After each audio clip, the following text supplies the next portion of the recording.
Hoje nós vamos celebrar o domingo de Páscoa, que significa o quê? Ele vive! Jesus está vivo! Isso que nós estamos comemorando hoje. Nós estamos celebrando o fato de que a morte não o segurou, de que uma pedra em seu túmulo não pôde segurá-lo, de que ele veio para fazer o que ele disse que faria, ele cumpriu a sua promessa, mesmo que poucos creram ou compreenderam. Louvado seja o Senhor, porque se nós estamos aqui nessa manhã, é porque Jesus ressuscitou de entre os mortos. Esse é motivo para estarmos felizes, e ao mencionar o fato de Jesus estar vivo, isso deveria fazer com que os nossos corações se alegrassem ou se tornassem gratos. Palavras deveriam sair dos nossos lábios, os nossos pensamentos deveriam começar a borbulhar com emoções ou salmos em honra ao Senhor Jesus. Nós queremos que isso aconteça hoje também no nosso coração, que isso seja real. Antes de nós passarmos para a palavra, hoje é também o nosso culto de domingo, na Imago Dei, e nós não podemos passar o nosso culto ou começarmos a nossa palavra ou irmos para a ceia, sem que antes nós tenhamos o nosso momento de dízimos e ofertas, onde você pode trazer a sua contribuição financeira para a nossa casa Imago Dei. Se você quiser fazer isso eletronicamente, que provavelmente é o melhor caminho agora, você pode fazer pelo Pix, contato@igrejaimagodei.com. Eu até te encorajaria, faça uma contribuição agora. Eu sei que nós tivemos custos de gasolina, custos do retiro, custos que você teve na sua cantina, na sua tabelinha lá de gastos que você comprou doce e tudo mais, mas eu quero te encorajar, faça uma contribuição agora para a nossa casa Imago Dei, para o lugar onde você tem aliança, especialmente para aqueles que são membros da Imago Dei. Se você é visitante, não se sinta pressionado a isso, mas esse é o momento das nossas contribuições. Faça isso para a honra a sua aliança para com Deus e a sua aliança para com a nossa comunidade. contato@igrejaimagodei.com, contato@igrejaimagodei.com. Ou se você tiver dinheiro físico e você quiser ofertar, você pode entregar lá direto na mão da Ídila, que está lá. Ídila, levanta a mão, Ídila. Você pode entregar direto na mão da Ídila, que ela vai passar para a tesouraria, tá bom? Senhor, obrigado pelas ofertas, obrigado pelas contribuições, obrigado porque o Senhor é o Deus provedor dessa casa e essa casa pertence a Ti. Que tudo seja usado para a Tua glória, para a Tua fama, para a exaltação do Seu nome na cidade de Varginha e nessa região. Eu peço que o Senhor venha prover para os que estão necessitados, que o Senhor venha multiplicar aquilo que o Senhor coloca nas nossas mãos e que nós tenhamos sabedoria e graça também para usufruir daquilo que o Senhor nos dá como provisão financeira, de maneira que o Seu nome seja glorificado. Em nome de Jesus. Amém. Hoje é um dia muito especial para nós, para o cristianismo, porque nós celebramos a Páscoa, a ressurreição de Jesus Cristo, mas ao mesmo tempo eu quero fazer com que aquilo que eu tenho a dizer se conecte também com as outras palavras que têm sido tragas durante esse período de retiro, em relação à amizade, vulnerabilidade, comunidade, a maneira que o Senhor tem nos atraído uns aos outros. E eu queria falar hoje sobre a ressurreição de Jesus e a nossa incapacidade de compreender. A maneira como Deus fez o que Ele quis fazer e o que Ele disse que Ele ia fazer, mas aqueles que ouviram e experimentaram o que Deus disse que iria fazer, não conseguiam compreender o que Deus estava fazendo. E eu quero falar isso de uma perspectiva justamente atual e comunitária como a nossa. Porque, assim como o André falou no primeiro dia, nós vivemos num tipo de cultura cristã que exalta o heroísmo, que exalta a grandeza. Nós não temos mais pastores que varrem o chão, nós temos pastores que dão o seu anel para ser beijado. Nós não temos homens e mulheres que se entregam uns aos outros, nós temos tronos no palco que mostram quem tem autoridade, quem deve ser reverenciado. Isso mostra um pouco do nosso desejo de sermos vistos como pessoas fortes, como pessoas espirituais e, mais que tudo, o que nós queremos é sermos vistos como pessoas que são próximas de Deus, a ponto de Deus contar segredos para nós. Sabe aquela ideia de Deus não faz nada antes de contar aos seus amigos, os profetas? Nós queremos que de alguma forma, especialmente nós líderes na igreja, queremos que de alguma forma as pessoas vejam a gente como aqueles que carregam os segredos do Evangelho, aqueles que carregam os segredos do Reino de Deus, aqueles que descobriram, que receberam a revelação que ninguém mais recebeu. Não é assim? Vocês têm essa noção, têm esse sentimento? E por isso que hoje, agora, a cultura de vender curso faz com que isso amplifique ainda mais. Se você tem uma mensagem talvez a respeito de finanças, uso de finanças para a glória de Deus, agora é uma oportunidade de, além de você mostrar que você é o especialista em finanças, você tem a oportunidade de fazer com que isso se torne dinheiro para sua casa, né? E isso coloca a gente em um lugar ainda mais difícil como líderes e como povo de Deus. As igrejas, nós queremos ser vistos como a igreja que adora direito, a igreja que prega melhor, a igreja que tem a melhor comunidade, a igreja que faz as coisas certas. Mas tudo isso, de novo, está exaltando uma cultura que não é tão saudável assim, e que não é tão verdadeira assim. Já viu quando alguém vai falar da igreja, fala, cara, a nossa igreja, a gente faz igreja como a igreja primitiva. Já ouviu isso? Quem já ouviu? Lá na nossa igreja, a nossa comunidade, a gente tenta viver o que os apóstolos viveram. Ninguém? Uma pessoa, duas? Okay. A gente já tentou falar esse tipo de coisa. Oi?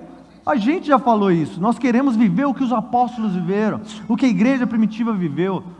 Mas, mano, quando você lê a Bíblia, quando você lê Atos, era uma bagunça. Os caras não tinham tudo figured out. Não sabiam o que estava rolando. Teve que haver um problema com as viúvas e com a alimentação para que os apóstolos olhassem e falassem, poxa, vamos levantar outros caras aqui para ajudar, porque a gente tem que pregar a palavra, a gente não pode estar servindo nas mesas. E aí daí levantaram os diáconos. Poxa, tá tendo problema porque os caras mais ricos comem primeiro e os mais pobres estão sendo afastados. Paulo manda a carta, gente, o que está acontecendo aí? Poxa, vocês estão trazendo desgraça à mesa do Senhor. Não é assim que faz. Então, muito daquilo que hoje a gente pensa que, na verdade, deveria ser, como diz, aquilo que a gente deveria estar sinceramente expondo uns aos outros e expondo como igreja, o fato de nós somos pecadores, dependentes da graça de Deus e, melhor, dependentes do Espírito Santo para fazer o que Deus disse que iria fazer, porque não somos nós que fazemos o plano de Deus dar certo. Isso já tocou o seu coração? Porque você não tocou, pede para Deus, Deus, me faz entender a realidade de que não sou eu que vou trazer Jesus do céu, não sou eu que vou trazer avivamento para a terra, não sou eu que vou trazer o evangelho, a salvação para as nações. É obra do Espírito Santo. Como foi obra do Espírito Santo desde o Espírito paira sobre as águas até Jesus, o Filho de Deus, encarnar em Maria? Obra do Espírito Santo. Não foi Maria que fez isso acontecer. E nós acabamos focando nas coisas que aparentemente são fortes. Mas eu queria falar sobre a ressurreição de Jesus e mostrar um pouco da realidade também da igreja primitiva, dos discípulos de Jesus, que hoje nós olhamos para eles e nós falamos assim, cara, meu sonho é ser como Pedro, meu sonho é ser como João. Mas enquanto eles viviam a história, eles também eram como nós somos. Não faziam ideia do que estava acontecendo.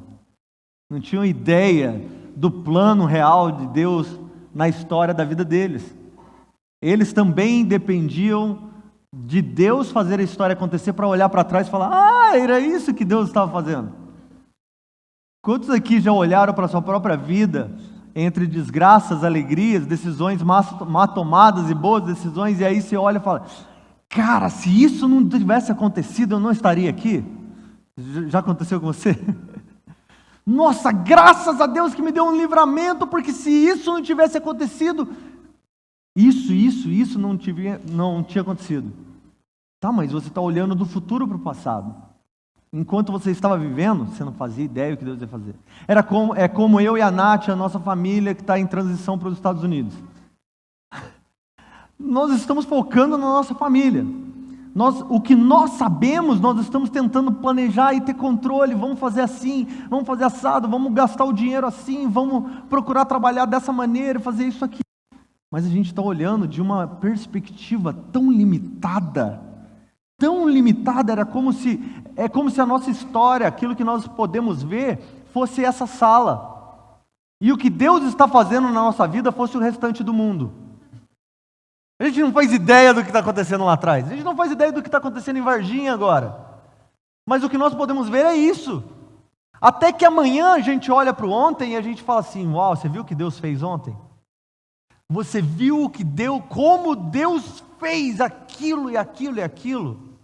Porque a verdade é de que nós estamos vivendo, sendo soprados e movimentados pela mão do Espírito, sendo conduzidos e direcionados para o dia que a noiva se fez pronta.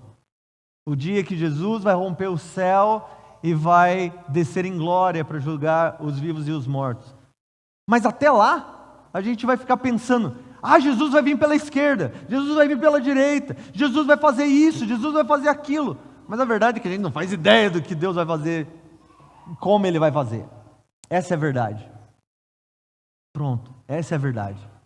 A verdade é de que por mais que nós tenhamos conhecimento teológico, ministerial, bíblico, a gente faça curso, a gente viaja, a gente ouve, a gente instala drive, né? Não interessa o quanto você busque conhecimento. No final das contas, quem vai fazer da maneira que vai fazer é Deus.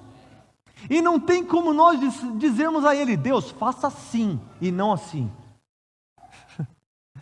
Eu sempre brinco dizendo, é por isso que Deus criou todas as coisas segundo o seu beneplácito, e não segundo a nossa opinião. Ele fez o seu plano antes da fundação do mundo para que ninguém dissesse, eu ajudei a Deus decidir como deveria ser feito. Ele criou o seu plano e aí Ele disse, haja luz, segundo o seu plano. Haja separação entre água e terra, segundo o seu plano. O seu plano veio primeiro, quando nada existia, para que nada possa dizer a Ele o que tem que acontecer e como tem que acontecer. Abra sua Bíblia em João 20.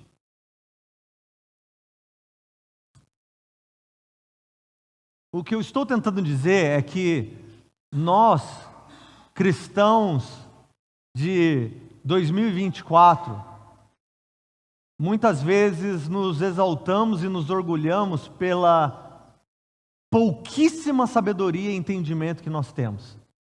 E nós fazemos dessas coisas motivos de postagens e vendas de curso. Nós queremos ser conhecidos como especialistas em alguma área da teologia ou do plano de Deus, mas a verdade mesmo é que nós todos estamos perdidos, dependentes de Deus fazer o que Ele tem que fazer. Essa é a verdade. Assim como sempre foi. Não houve um tempo em que os homens de Deus sabiam exatamente o que Deus estava fazendo. Olha, hoje Deus vai fazer isso. Nem os profetas viveram dessa maneira. Os profetas dependiam da visão de Deus, da voz de Deus, da palavra de Deus.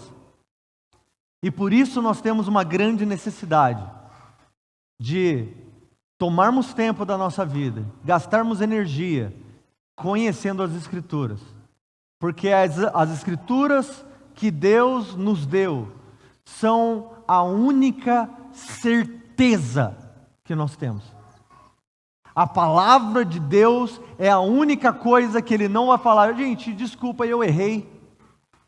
Eu preciso corrigir aqui, lá em Isaías, quando eu disse para Isaías que ia ser assim, quando eu disse para Daniel que ia ser assim, um anjo confundiu trazendo aquela revelação.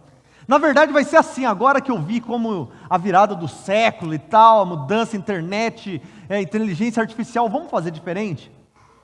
Ele não faz isso, e por isso nós temos que nos basear nas Escrituras para nos guiarmos para o futuro que nós não conhecemos. É as Escrituras que talvez nos dão uma ideia das coisas que Deus está fazendo hoje, enquanto nós estamos cegos em relação à sua atividade global, que nós não temos ideia. Ou você sabe o que Deus está fazendo na igreja da Coreia do Norte? Ou você sabe o que Deus está fazendo na igreja do Sudão? Nós não fazemos ideia do que Deus está falando ao seu povo lá no Alasca. Nós não sabemos. Mas Ele sabe e Ele está fazendo. Nós só estamos confiando de que Ele está fazendo o que Ele queria fazer. Em João 20, o apóstolo João, décadas depois das coisas que aconteceram, ele resolve escrever um livro, um evangelho, segundo João, que segundo ele escreveu para fazer com que os seus leitores crescem que Jesus é o Filho de Deus. Então tudo que ele escreveu para que você lesse e chegasse ao entendimento. Jesus é o Filho de Deus, eu sabia que ele era o Filho de Deus. Agora eu creio que ele é o Filho de Deus. Mas ele escreveu isso décadas depois daquilo que aconteceu. Os apóstolos tiveram que aprender e crer e compreender que Jesus é o Filho de Deus. Vocês estão entendendo? Não foi do dia para a noite, não foi simplesmente João, vem e me segue. Tu és o Filho de Deus e daqui para frente eu nunca mais vou duvidar disso. Pelo contrário, os relatos bíblicos mostram o contrário. Todos eles duvidaram, todos eles tiveram dificuldades, todos eles tropeçaram em algum momento, todos eles ficaram pensando, Senhor, será que é mesmo ou não é?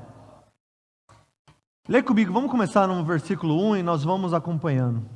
Pai, eu peço que o Senhor nos dê clareza sobre a Tua história, aquilo que o Senhor está fazendo, e que o Senhor nos dê graça e misericórdia para compreendermos como nós fazemos parte de tudo isso e como nós podemos confiar de que o Senhor sabe o que está fazendo, que o Senhor é soberano e que o Senhor é bom para com a Tua igreja. Amém. João 20, versículo 1, ele começa a contar o relato da ressurreição, que na verdade não é o relato da ressurreição. Porque no relato de João, nós não sabemos como o corpo de Jesus ganhou vida. Nós não sabemos como as moléculas de Jesus estavam apodrecendo ou voltaram a funcionar. Nós não vemos João contando como que Jesus abriu os seus olhos e desenrolou os panos da sua cabeça e dobrou. Isso seria o relato da ressurreição. Na verdade, o que nós temos aqui é o relato da confusão que a ressurreição de Jesus causou no meio dos discípulos e quão perdidos os discípulos estavam com a ressurreição de Jesus. Seria mais ou menos a gente. Hoje nós, cristãos modernos, a gente vai olhar para eles e vai falar assim, esses apóstolos não sabiam de nada. É igual a gente na nossa série da vida no deserto. Toda vez que a gente ouve falar de Israel no deserto, a gente pensa, Israel era muito cabeça dura. Povo teimoso, reclamão e tudo. A história do povo no deserto é a história da igreja esperando Jesus voltar. O povo no deserto somos nós. É a mesma coisa, a história se repetindo. Somos nós duvidando, somos nós rebeliando, somos nós falando dos nossos líderes, somos nós duvidando da ação de Deus, somos nós reclamando que só tem maná para comer. Não é? Somos nós que estamos ficando pelo caminho porque a gente não consegue esperar Jesus voltar. É a mesma coisa, os apóstolos estavam perdidos assim como nós estamos perdidos. Vamos ler? Entender o que eu estou falando. De novo, João, um apóstolo velho agora, já contando para os novos convertidos como foi quando Jesus ressuscitou. Versículo 1. No primeiro dia da semana, estando ainda escuro, Maria Madalena foi ao sepulcro de madrugada e viu que a pedra havia sido removida. Então correu ao encontro de Simão Pedro e do outro discípulo a quem Jesus amava, que é João, e disse-lhes: tiraram do sepulcro o nosso Senhor e não sabemos onde o puseram.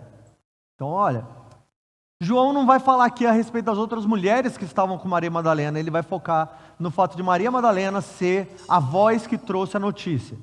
Maria Madalena então não foi no sábado no sepulcro, porque Maria Madalena e as mulheres respeitavam e cumpriam a lei de Moisés. O sábado era dia de descanso e elas não podiam carregar perfumes, não podiam carregar flores, não podiam carregar incenso e não podiam caminhar até o sepulcro, porque isso quebrava o sábado. Jesus estava descansando no sábado, cumprindo o Shabat, e aí, de madrugada, deu 6 da manhã, o sábado acabou, ainda estava escuro. Maria Madalena falou: agora eu vou lá ver o meu Senhor, agora eu vou lá velar o corpo de Jesus. Ela estava indo lá para encontrar Jesus ressurreto. Ela estava indo lá para ver o que Jesus tinha para dizer para ela agora que Jesus ressuscitou? Não, ela estava indo velar um defunto.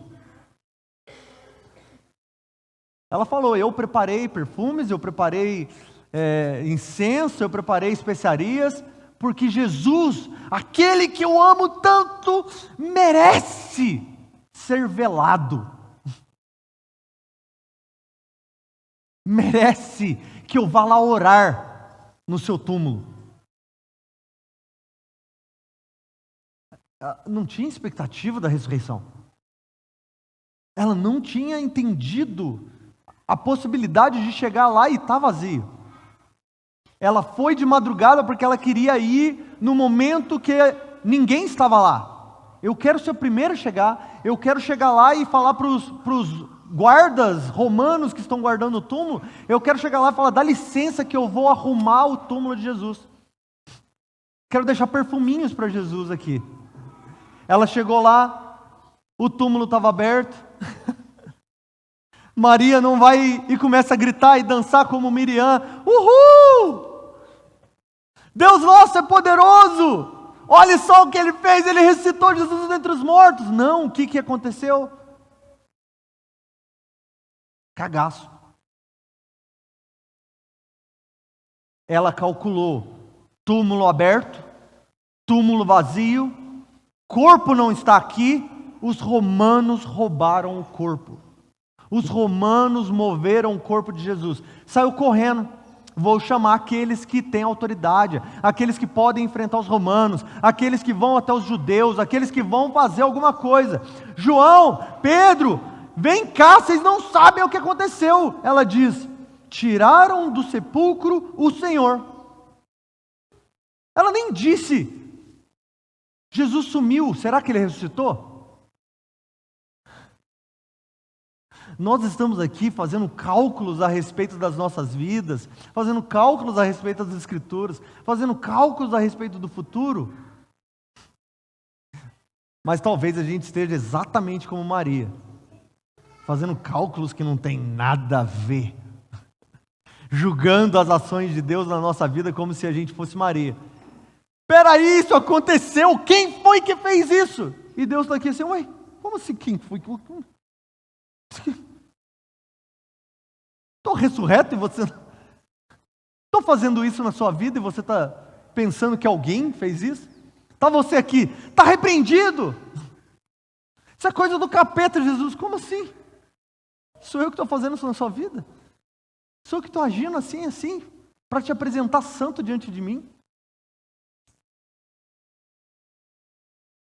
Os discípulos, Maria e as outras, a outra Maria, todos que foram lá aparecer no túmulo, elas amavam o Senhor.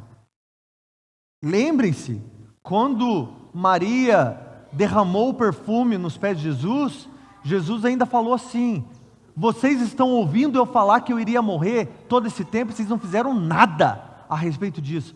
Mas ela preparou o meu corpo para a morte.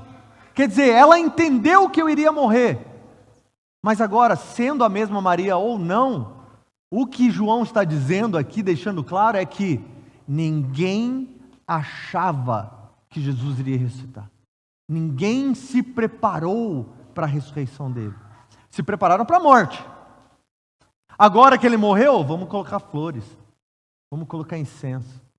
Obrigado, te amamos, Jesus. Na sua morte te amamos. Agora, segunda parte, versículo 3. A resposta de Pedro e João. Então Pedro e o outro discípulo, que é ele mesmo, saíram e foram ao sepulcro. E os dois corriam juntos. Mas o outro discípulo correu mais depressa do que Pedro, e chegou primeiro. Abaixou-se, viu os panos de linho e deixados ali, mas não entrou. Olha só, lembra que eu falei qual o motivo de João ter escrito o livro de João? Qual foi? Vocês lembram? Ele escreveu para que os seus leitores crescem que Jesus é o Filho de Deus. E aí tem João aqui no meio da história, escrevendo o seu relato, e parou o meio da ressurreição de Jesus para dizer assim, mano, no meio da crise, sabe o que rolou? Eu tirei um racha com Pedro. Nós apostamos corrida, e Pedro perdeu. Gente, lê isso aqui. Não havia necessidade alguma de João escrever isso. João está basicamente dizendo assim, cara, na hora que Maria falou que o corpo sumiu, a gente saiu correndo, só que Pedro é mais velho. Adivinha quem ganhou? O discípulo amado. Eu cheguei primeiro. Só que ele ainda tem tempo na sua carta, no seu evangelho, para dizer assim, eu cheguei primeiro, mas eu esperei Pedro. Eu não entrei, eu fiquei lá na porta esperando Pedro. Mano, isso é... Se fosse eu escrevendo, iam me chamar atenção. Eu falar, mano, você foi meio soberbo aí, você não precisava falar isso do Ramon. Saca? Alguém ia falar, velho, nada a ver, você falou que o Ramon não corre muito, velho. Nada a ver. João tá tipo tirando onda. Eu cheguei primeiro e fiquei lá esperando Pedro. Pedro chegou bufando, deve ter olhado para João. Nada a ver, hein, velho. Depois a gente conversa sobre isso. E entrou no túmulo.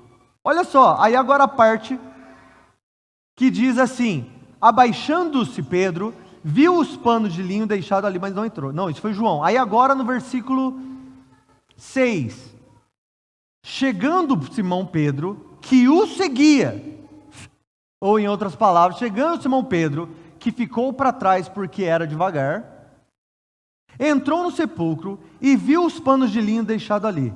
Viu também o lenço que fora colocado sobre a cabeça de Jesus e que não estava com os panos, mas estava dobrado em lugar à parte.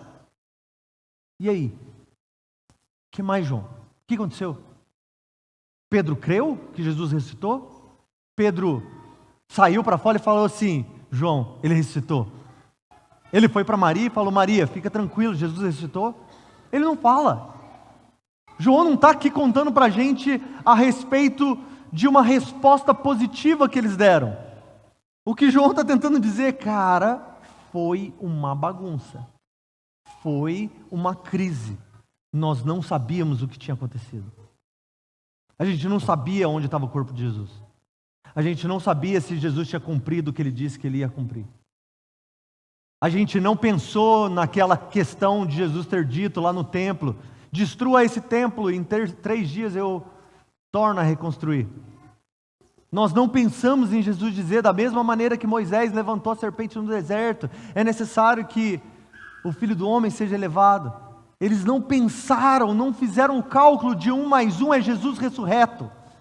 Eles só olharam o Jesus faltando e começaram a pensar, será que venderam um corpo? Será que mudaram um corpo? Será que roubaram? Será que queimaram? Quem foi? Por que foi? Mas o que Deus estava fazendo, o que Deus havia feito, Nem os apóstolos principais sabiam exatamente o que estava acontecendo. Estão me acompanhando, gente? Vocês estão entendendo que é ok a gente ficar no escuro? Vocês estão entendendo? Nós precisamos de graça para entender os tempos e as estações, mas nós não temos inerentemente em nós capacidade para compreender tempos e estações. É necessário que Deus, em seu supremo poder, nos dê graça para compreender tempos e estações. Se Ele não der, nós continuamos no escuro. E no escuro, nós só podemos confiar. Entender, nem tanto. Mas nós podemos confiar. O que aconteceu com o corpo? Não sei, Deus está no controle. Mas agora olha o que acontece. Versículo 8. Então outro discípulo, João, que chegara primeiro, de novo ele jogando na cara de Pedro. Tipo, eu cheguei primeiro, esperei Pedro. Pedro chegou primeiro porque estava atrasado. E eu que cheguei primeiro porque Pedro estava atrasado, eu entrei agora. Aí ele diz assim, quando entrou, viu e... O que está escrito aí? Alguém está com a Bíblia, gente? Viu e creu. Creu no quê? Creu no quê, gente? Creu que não foram os romanos, creu que não foi roubado, creu que Jesus fez o que ele tinha que fazer. Agora nós temos várias pessoas que não creram, que não entenderam, que não sabem o que está acontecendo, e nós temos um cara que creu, mas nesse círculo você vê que ele não fez muita diferença por ter crido, porque a confusão ainda acontecia. João saiu do sepulcro tendo crido, com Pedro, que ele não deixa claro se Pedro creu ou não fala a respeito da conversa entre João e Pedro sobre ele recitou, Pedro, a gente sabia, né? Não fala se Pedro creu ou não, mas João creu. Quando ele saiu, ele convenceu Maria de que Jesus tinha ressuscitado? Não. O que eles fazem? Voltam para casa. Versículo 9. Por que eles não creram e por que eles não foram rápidos em declarar Jesus ressuscitou? Versículo 9. Porque ainda não entendiam a Escritura, segundo a qual era necessário que ele ressuscitasse dentre os mortos. Por que eles não entendiam que Jesus ia ressuscitar da maneira que ele ressuscitou? Porque ainda não havia clareza a respeito das profecias, a respeito do tempo que eles estavam vivendo. Eles já tinham lido as profecias? Sim. Eles já tinham pregado sobre as profecias? Provavelmente. Eles ouviram o próprio Jesus pregando o Evangelho. Eles ouviram o Verbo pregando. Isso foi suficiente para eles fazerem 1 mais 1, Jesus ressuscitou? Não necessariamente. Isso deveria, de certa forma, tirar um pouco do fardo, do peso, da pressão que a nossa geração carrega de ter que saber tudo, de ter que ter resposta para tudo. Ramon vai liderar e pastorear em Magodei. O Ramon não tem todas as respostas sobre o que Deus está fazendo. Eu estou indo com a minha família para os Estados Unidos. Eu não tenho todas as respostas do que Deus está fazendo. Vocês vieram de São Paulo para o retiro e estão voltando para São Paulo. Vocês não têm responsabilidade de saber o que Deus está fazendo, exatamente como Ele está fazendo. Nós não temos. Tira esse fardo. Tira esse fardo. Essa ideia de termos super apóstolos, super pastores, super homens e mulheres que todo dia à noite, enquanto você dorme, estão subindo no céu e buscando revelações para o dia seguinte. Não é assim que funciona. Nós temos que nos inclinar debaixo da soberania de Deus e nos reclinar ao peito de Jesus e confiar de que eu posso saber 1% do que ele está fazendo. E mesmo esse 1% ainda está errado, equivocado. Mas no restante, eu tenho que confiar que ele sabe o que está fazendo. Então, os discípulos não entenderam, João saiu, não convenceu Maria, porque os dois voltaram para casa, mas Maria ficou perto do túmulo. Lembra? Que é o que acontece agora, eu não vou ler, mas João volta com Pedro para casa, Maria fica lá e é aquele momento entre ela e o jardineiro. Maria e a Madalena encontram Jesus. Sabe o que ela faz? Ela culpa Jesus de roubar o corpo de Jesus. Que?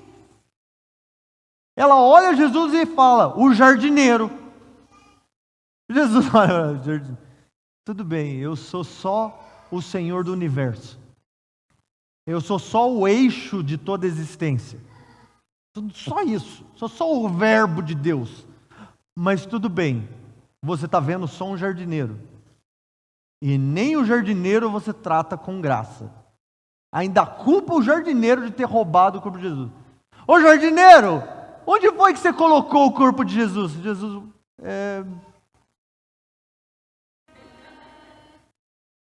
mas não me toca ainda não, que não é hora. Vai falar para os discípulos que eu encontro eles onde eu disse que eu encontraria eles. Então fala para eles serem obedientes ao que eu já disse que iria acontecer. Agora vai para o versículo 24. O que acontece entre o versículo 8 e o versículo 24 é a história de Maria com o jardineiro, Jesus, e depois Jesus aparecendo no meio dos discípulos. Jesus aparece no meio dos discípulos que estavam com medo, porque o corpo de Jesus sumiu no domingo. Eles estavam agora a semana toda esperando Jesus. Jesus apareceu para eles em casa. Eles creram que Jesus ressuscitou, mas não foram todos os discípulos que viram Jesus ressurreto. E agora eles estão tremendo de medo. Se você visse Jesus ressurreto, você tremeria de medo ou você ficaria mais ousado? Cara, a gente é muito arrogante às vezes. Vamos ser real. A gente pensa, mano, se eu visse Jesus ressurreto, eu iria lá para o Oriente Médio.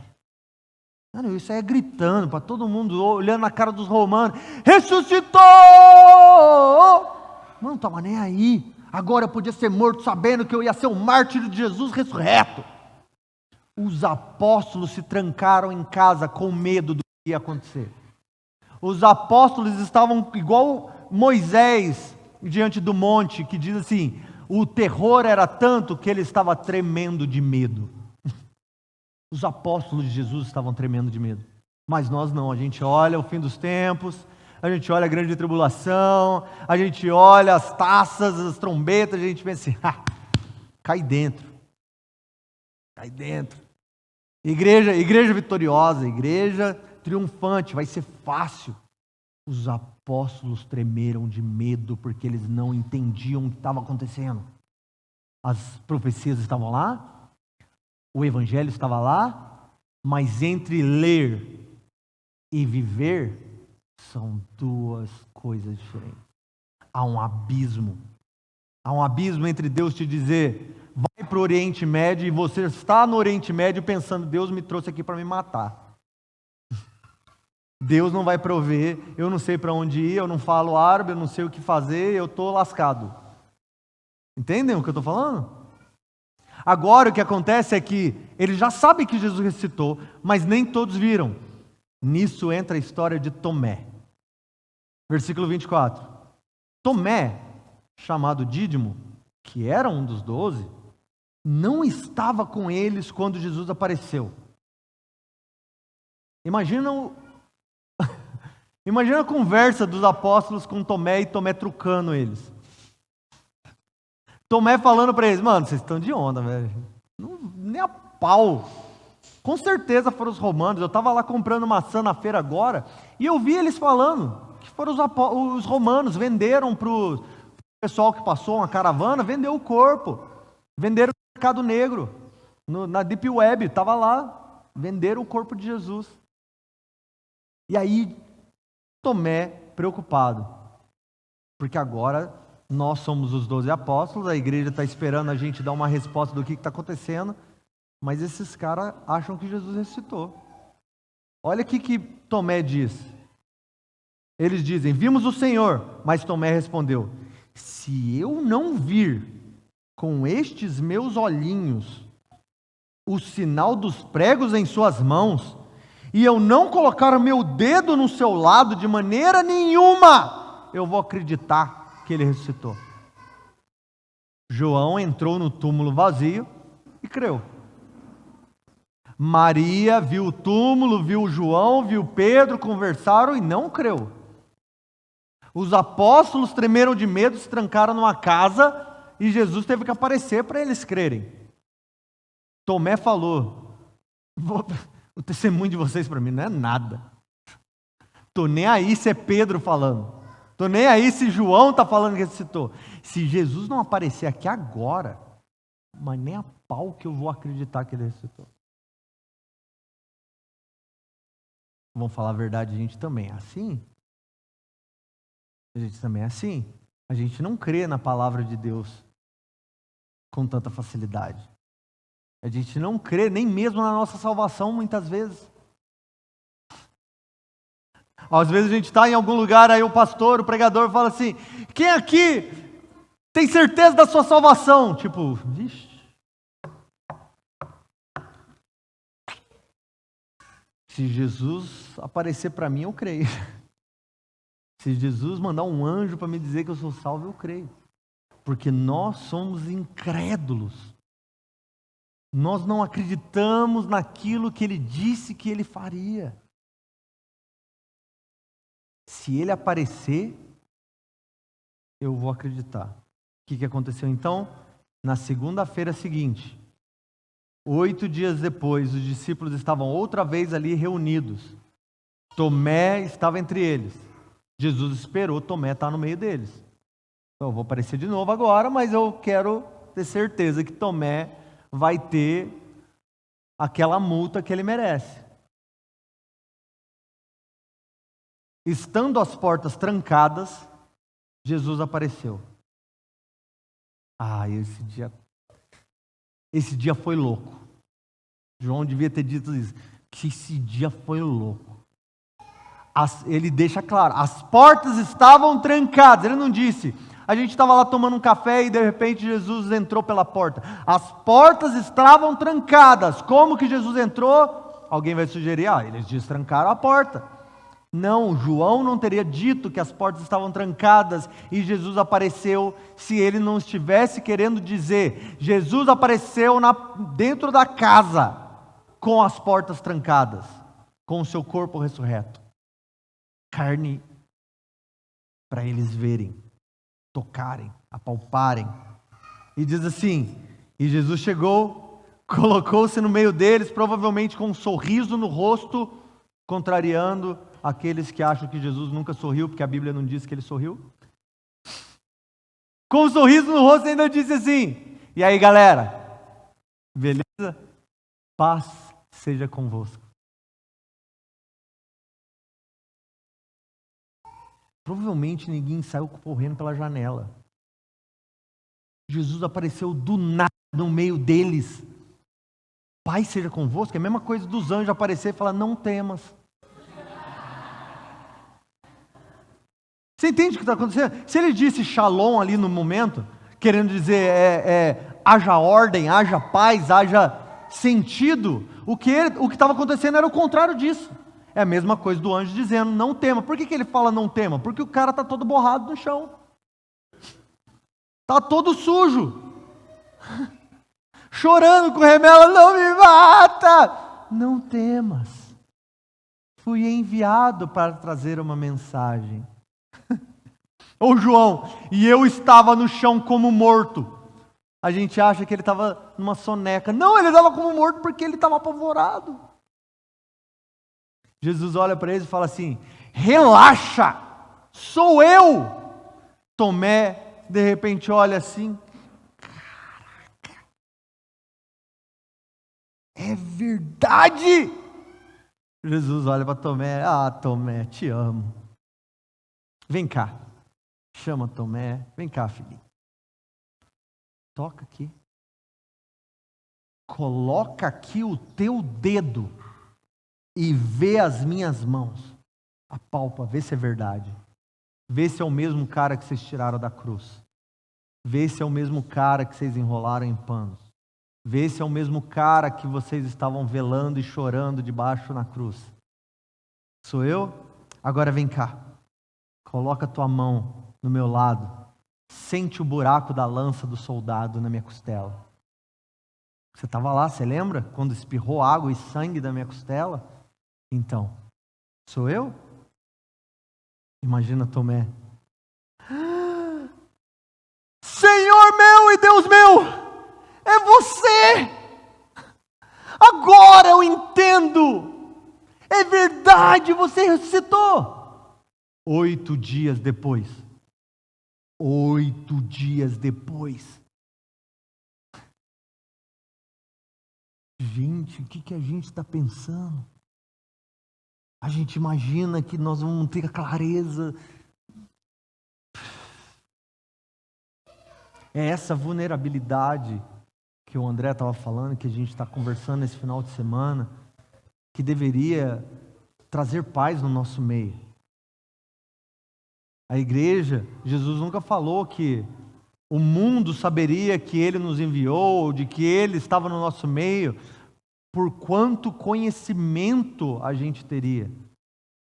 Ele falou, cara, vocês vão ser um monte de gente que não sabe o que está acontecendo, mas vão se amar, mas vão se cuidar, mas vão se conhecer, mas vão se proteger, mas vão servir uns aos outros. Assim que eles vão saber que eu estou no meio de vocês. Não por vocês contarem jornalzinho do ano. Virou, este é o ano do leão. Este é o ano das portas abertas. O que Deus vai fazer esse ano é o seguinte: Ele vai abrir uma nova porta de emprego, Ele vai trazer um varão para você, Ele vai trazer uma varoa para você, e o que vai acontecer é que nesse ano o Senhor vai trazer sonhos proféticos para você, e de repente a gente ouve isso, e a gente tem uma expectativa de que Deus tenha que fazer isso, só isso. E a verdade mesmo, posso dizer a verdade mesmo? A verdade é de que a maioria dos anos, Deus não conta para a galera o que vai ser esse ano. Que calendário que Jesus segue, na verdade? É o ano judeu, o ano nosso, do Ocidente, é o calendário chinês? Que ele tá, qual que ele segue? Quando é a virada do ano no céu? A verdade é de que nós ainda estamos apalpando no escuro e confiando de que Ele é um bom pastor e está nos liderando. Essa é a verdade. O que nós podemos declarar é o que Ele disse que está acontecendo e o que vai acontecer. E nós temos que crer. E nós temos que crer mesmo que a gente não veja, mesmo que a gente não entenda, mesmo que a gente não consiga apalpar com as nossas mãos. Que foi exatamente o que Jesus disse para Tomé e para os apóstolos. Versículo 27 aqui, continuando, ele diz assim: não seja incrédulo, Tomé, seja crente. Creia. Creia. Você entendeu? Não. Creia. Você viu? Não. Creia. Você sabe o que vai acontecer amanhã? Não, creia. Sabe qual é o futuro da Imago Dei? Não faço ideia qual é o futuro da Imago Dei. Creia. Qual é o futuro da minha família nos Estados Unidos? Não tenho a menor ideia o que Deus vai fazer daqui 2 meses na nossa vida. Creia. E é isso que ele disse. Quando Tomé disse, Senhor meu e Deus meu, parecia espiritual. Agora eu posso fazer um curso sobre como reconhecer Jesus ressurreto como Senhor e Deus. 10 passos sobre como você nunca errar em reconhecer Jesus ressurreto. Ele demorou 8 dias para acreditar, e só porque Jesus pôs a mão dele na mão dele, e do lado dele, e aí ele creu. E agora ele reconheceu, é o meu Senhor e meu Deus, especialista. E Jesus fala para ele, você creu porque você me viu?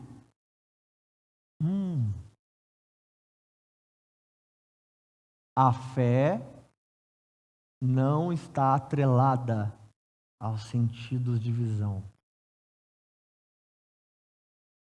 Quando Abraão creu, ele foi imputado como justiça. Ele creu em algo que ele não fazia ideia. Na verdade, ele pensava ser, pelos sentidos, impossível. Ele creu sem ver. E isso foi imputado como justiça. Os discípulos, quando pregaram Jesus ressuscitou, a expectativa era, eu dei autoridade para vocês declararem o meu evangelho.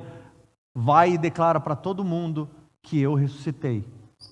E aqueles que, pelo poder do meu Espírito, crerem, receberão a vida eterna. E é o que Jesus diz para eles quando ele se apresenta a primeira vez que Tomé não estava. Ele diz assim, da mesma maneira que Deus Pai me enviou, eu vos envio. Sejam ousados.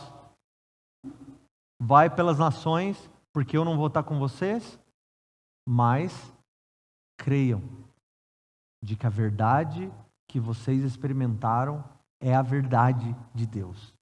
E eu não estou colocando a experiência acima da fé, eu estou dizendo aquilo que Jesus disse que iria fazer pela sua verdade, pela sua palavra, mesmo que nós não compreendamos, é a verdade a ser declarada.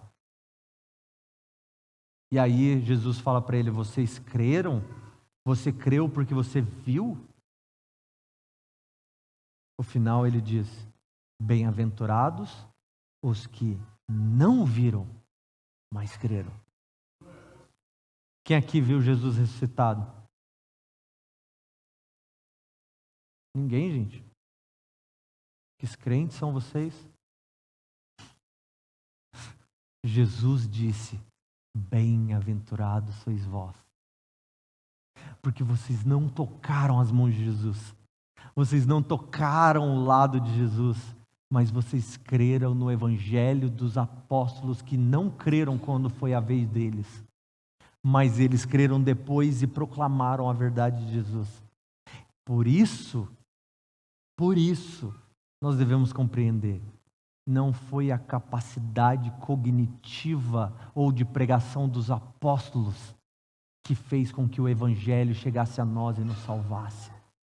Foi o poder do Espírito Santo de avivar a proclamação fraca do evangelho com dúvidas no coração, que fizesse com que os corações que estão sendo trabalhados pelo Espírito recebessem a semente pequenininha e germinasse e se tornasse uma grande árvore chamada vida eterna.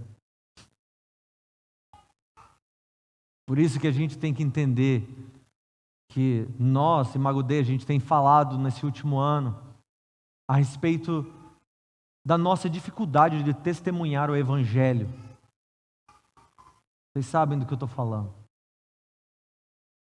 A gente precisa compreender de uma vez por todas que não tem a ver com ser expressivo, ousado, ou elaborado, ou ter um palanque ou muitos seguidores para pregar o Evangelho.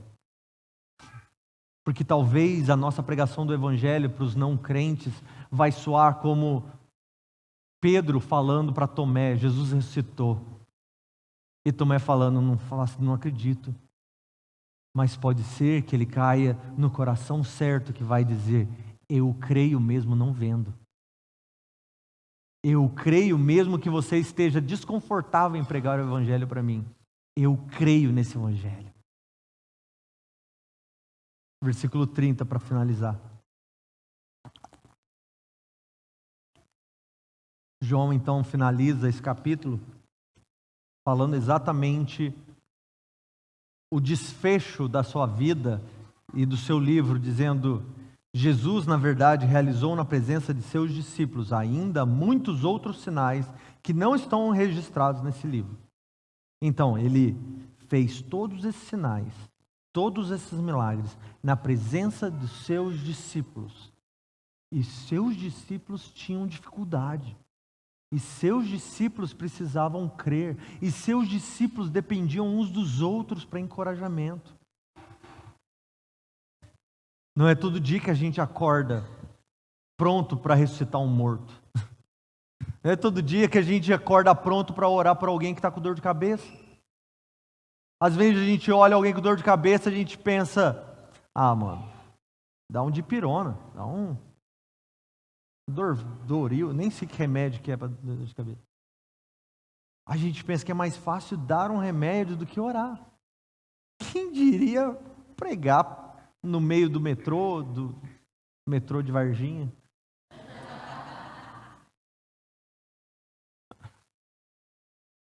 A dificuldade que os discípulos enfrentavam era humana, não era espiritual.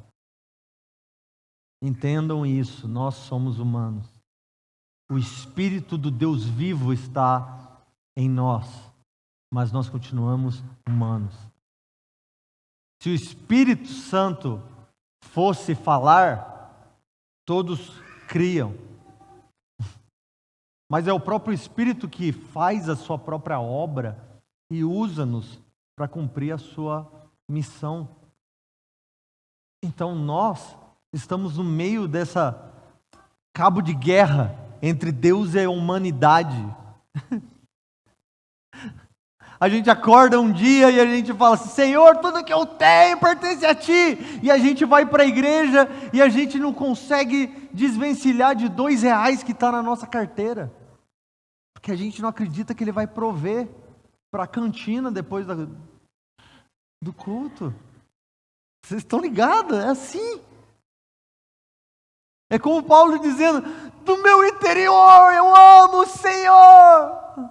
Mas do lado de fora, eu não consigo fazer nada do que eu quero fazer. É uma luta. Essa é a verdade. A verdade é de que Jesus vai continuar fazendo milagres. Vai continuar fazendo sinais. Vai continuar cumprindo as Escrituras até o dia que Ele vai cumprir aquele versículo de 1 Coríntios 13, onde Paulo fala que Ele deve reinar até submeter todos os seus inimigos debaixo dos seus pés e entregar todo o reino a Deus Pai, para que Deus seja tudo em todos. Até lá, nós vamos vivendo e olhando para trás. Vivendo e olhando para trás. Olha o que Ele fez. Vivendo, olhando para trás. Olha o que Ele fez. Louvado seja Deus. Enfermo, oro ou não oro? Dinheiro, dou ou não dou? Cuido ou não cuido? Prego ou não prego? Vivo ou não vivo? Mudo ou não mudo? Vou ou não vou? Até a gente olhar para trás. É como aquele versículo que eu amo, de Cantares, quando a Sulamita diz, quando eu menos imaginei, quando eu menos percebi, me tornei como as carruagens de um povo nobre. Ela começou o livro como alguém que não fazia ideia de quem ela era e nem de como encontrar o seu amado. Mas no final da história ela diz assim, eu nem percebi. Quando eu olhei, quando eu me dei conta, eu já estava crendo, eu estava pregando, eu tinha curado pessoas, eu tinha pregado o Evangelho, eu tinha experimentado coisas com Deus, mas enquanto eu estava vivendo, eu não me parecia nada com a carruagem de um povo nobre. Eu não me parecia nada como um bom pregador. Quantas vezes já falei, eu e a Nath conversando, ela, nossa, mas é porque você parece tão confiante quando você vai pregar. Aí eu falo assim, quase todas as vezes que eu vou pregar, antes de eu pregar, eu olho para Deus e eu falo, Deus, só pela Tua graça, eu não faço ideia como isso vai acontecer. Eu não faço ideia como isso vai ser. Aí a gente olha para trás e a gente fala assim, nossa, aquela pregação foi boa, eu quero ouvir de novo. Eu mesmo quero pregar para mim. Eu falo, às vezes eu assisto as aulas da Ion. Caraca, velho, gostei desse professor, mano. Que aula da hora! Mas enquanto eu estava gravando, eram lutas e lutas, e eu pensando, que desgraça, que desgraça. Até a gente olhar para trás, a gente vê o que Deus fez. Até a gente olhar para trás, a gente vê o que Deus cumpriu nas nossas vidas, ao redor de nós. Então hoje, enquanto nós celebramos aquilo que Deus fez segundo a sua promessa, o seu plano, eu quero que nós possamos também olhar para a nossa vida, olhar para os anos que passaram e também celebrar que a ressurreição de Jesus continuou viva, continuou ativa nas nossas vidas, fazendo milagres no meio dos seus discípulos. Mesmo que os muitos livros não tenham escrito a sua história com Deus, você pode celebrar a obra de Deus na sua vida. Você estava cego e hoje você vê. Você estava perdido e agora você foi encontrado. Você estava morto e hoje você vive. Você era inimigo de Deus e hoje você é filho de Deus. Isso é motivo para celebrarmos. Pode sentar. É motivo para celebrarmos. Jesus ressuscitou. Jesus me salvou. Jesus me colocou em comunidade. Jesus me plugou no corpo. Jesus continua guiando a minha família, mesmo que eu não saiba por qual caminho Ele está me liderando. Eu não sei aonde esse vale da sombra da morte vai me levar, mas eu sei que Ele é um bom pastor suficiente e Ele prometeu que Ele está me levando para vales verdejantes. Como isso vai dar, onde isso vai dar, nós não sabemos. Que o Senhor receba das nossas vidas aquilo pelo qual Ele pagou um alto preço. Amém? Vamos ficar de pé, chamar o time de louvor. Nessa manhã nós vamos participar da ceia do Senhor.